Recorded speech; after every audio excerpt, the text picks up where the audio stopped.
Hello everyone and welcome to today's video, which is my September reading wrap up. And I actually read 8 books this month, 3 of which were audiobooks. It was very much an audiobook month for me and I love that. It was great. But let's go through the 8 books that I've read this month. So the first book that I read was Queen Charlotte, and this was on audio, and I ended up giving this a 3.75 stars. Obviously I really enjoyed the show and that's why I ended up reading the book. But they were very similar, which is to be expected, because I believe this book was actually written after the show Queen Charlotte, and this was written with Shonda Rhimes, who is the creator of Bridgerton's show. But I'm not actually too sure. Was it released after the fact? Who knows? Maybe?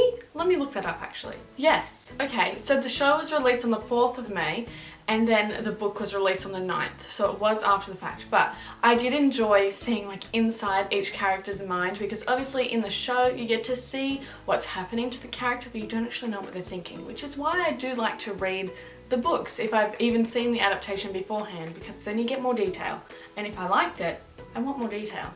So I really enjoyed this, ended up giving it a 3.75 as I said before. Then the next book I read was The Changing Man, and this is a YA thriller, and it was interesting. It was kind of spooky. I guess you could say it's also like a fantasy, sci-fi-ish type of vibe. I don't know, it was kind of crazy. And I'm a big lover of a good boarding school setting, so we did have that. And this book is YA, but it did feel very YA when I was reading it. Like, it felt like maybe it was for a younger audience, and I can appreciate that, but I don't know, something just felt a tiny bit off for me. One thing I did enjoy though, which I feel like doesn't happen too often these days with books, is that each chapter had a title. So like chapter 2, Drugs, Detention and Madness. I love a good chapter title, and I feel like more books should be doing that. Overall, I gave this book a 2.5 stars, so it wasn't bad, but it wasn't great either. Like, it wasn't the most amazing book that I've read, but it was like a good book. I feel like you would enjoy this book if you are younger, or if you know someone that is younger that's looking for a thriller, especially to read in the October month because spooky season, then maybe this one would be a good one to read. But there are some gory bits as well, so make sure to keep that in mind. And the next book that I read was another audiobook, and it was Throttled by Lauren Asher, and this is like the first in a series. It's a sports romance series, and it's Formula 1, which I don't really know too much about cars, so I don't know. I didn't love it. Let me just say that. I didn't like the main guy. I don't know why. I just found the main guy really annoying.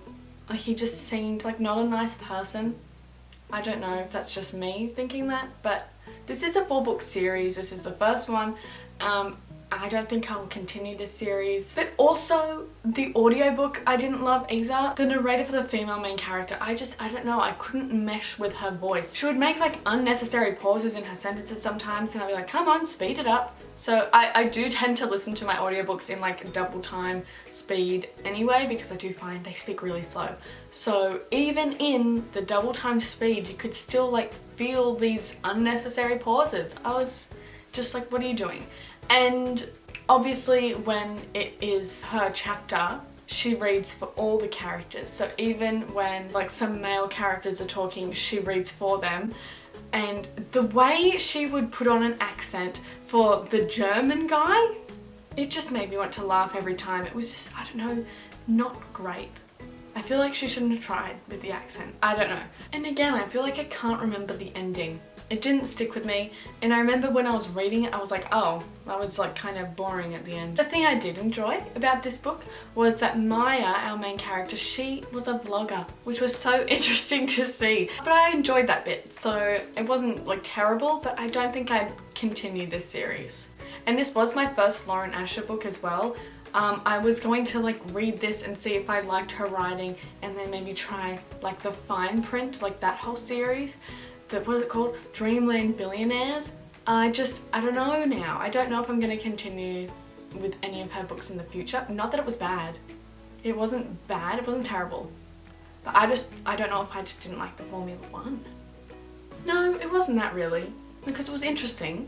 But I just didn't like the main guy, I think. And next I read 19 Steps, which I do have a whole reading vlog on this if you do want to see that. This is a historical fiction set in World War II, and I ended up giving this a 3 stars. But if you do want to see more detailed thoughts on this, make sure to check out my reading vlog. And then next I read Spy Family volumes 5 and 6. As you may know, I have been slowly getting through this series, so I did read 2 more this month. I think I read 2 last month as well. But it's enjoyable, what can I say? And I gave both these volumes a 4 stars as well. We got introduced to a new character who is Nightfall, who's on the cover of the 6th volume. And I mean, I'm always gonna love this story. It's so fun and I cannot wait to read the rest of the series. And I have placed my reservation at the library for volumes 7 and 8. But then I did look on the catalogue, they don't have volume 9, but they do have volume 10. So I'm like, where is volume 9? How am I supposed to read that? I'm kind of concerned.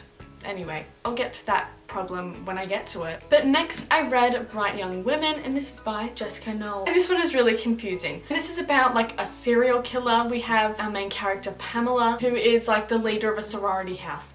And some serial killer comes into the house, murders 2 of her like sorority sisters, and like severely injures 2 others. And so I was like, okay, sounds interesting. We've got sorority house, which is like boarding school adjacent, which is what I love, right? And then I was like, and a murderer. Interesting, okay, cool. I'll read it. But this is based on true events, which is what got me. How did I not realize? I mean, I'm not really a consumer of true crime, but right at the end, when it's like years down the track, we have Pamela, she's in a cafe, and she hears these like teenage girls talking about how the serial killer from the story, he's getting a movie made and Zac Efron is playing him. And I was like, wait a minute, Zac Efron has played a serial killer. Who is that serial killer? Ted Bundy. The serial killer was Ted Bundy? I don't know. I don't know. It made me feel icky afterwards because then all this was like true. And then we have another character, Ruth, who got murdered, and we hear from her. And obviously they're not using the real names, but then they did. There was this one time, I can't remember, and I don't know if I'll be able to find it, but I swear they talked about like a real victim of his in this book. Like I don't know. Like a Karen Campbell or something? I need to find it now. Karen Campbell. I believe that is like a real person. Let me see. Yeah, a real person. And they used her name in this? That's why I was confused. I was like, oh my gosh. So all this did happen. And then I went on like a full research thing after this because it freaked me out. And then I looked up and he actually did kill people in a sorority house. I don't know. I was a bit on edge. Because I wasn't expecting to read like true crime. I thought this was completely fiction. And obviously it is fictionalized, but it's true-ish. And I don't know, it's kind of scary. But I ended up giving this a 3.75 stars. It was interesting, but it freaked me out afterwards that it was real. This is a dual POV. We do get chapters from Pamela and Ruth, and so it is a double timeline as well, which was interesting to read about. There's like lots of timeline. We get chapters from Pamela when the murders happened, and then like years later, and then we also get our Ruth chapters. So it was interesting, but yeah, I'm just a little scared is all I have to say. I don't know, I wish it said on the back, based off...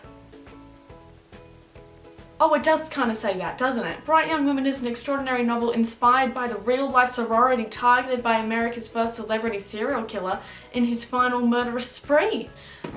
I obviously didn't read that bit, but like, oh my gosh. If you are a fan of true crime, you'd probably love this because if you know the case, but kind of scary. And then the last book that I read this month was another audiobook, and it was If We Ever Meet Again by Anna Huang. And what did I give this? What did I give this? I gave this a 2 stars. Not even a 2.5. I didn't enjoy it. I didn't. And it has nothing to do with the audiobook because I enjoyed the narrators. I feel like they weren't terrible. Also, fun fact, the narrator for... What's his name? I can't even remember the main character's name, and I literally finished this book like 2 days ago. Okay, the main character's Blake. But anyway, what I was gonna say is that the narrator for Blake was the same narrator that was Noah in Throttled. So I was like, oh, I recognised his voice and it was the same guy, so there you go. And I believe this was Anna's first series that she did, like before the Twisted series. And this one is set in Shanghai, and we have like a whole big group of people that are in Shanghai for like a study abroad. So that's the situation. And the main characters, well, the female main character, she turns 20 in the book. And I mean, I literally it's my birthday right now. So, fun fact, there you go. So I was like, oh, me too girl. Yeah, I don't know, I was expecting more from this book. I didn't enjoy the ending. It ended so quickly. I was like, hey, you're not gonna resolve this? But it is a 4-book series, and I believe it follows the same couple for the 4 books, so that's probably why it didn't get resolved just yet. Oh no, okay. I think it's just the first 2 that follows the same couple, because then I looked at the blurb for the 3rd and 4th and they have different people's names. So I don't know, is it gonna be resolved in this? At the moment though, in the second one, because I started listening to that also on audiobook, it's like 5 years in the future or something. 5 years? I can't actually remember. Something like that. But anyway, the ending of the first one, it didn't sit well with me. I didn't appreciate it. That's all I have to say. So that is everything that I read in the month of September. I would love to know what you read this month. Please let me know in the comments, and let me know what your favourite book was. My favourite, I would have to say, the Spy Family volumes in this one. Even though it freaked me out, that was probably my favourite. So please let me know what your favourite was. And if you enjoyed this video, don't forget to give it a thumbs up and subscribe down below, because I post new videos every single Saturday. And also, another reason you should subscribe is because since it is my birthday today, I have accumulated a few books. I have, how many is that? 1, 2, 3, 4, 5, 6, 7, 8, 9, 10, 11, 12, 13. 13 books over there. So I mean, haul coming soon. If you don't want to miss it, subscribe. But I will see you next week with a new video. Goodbye.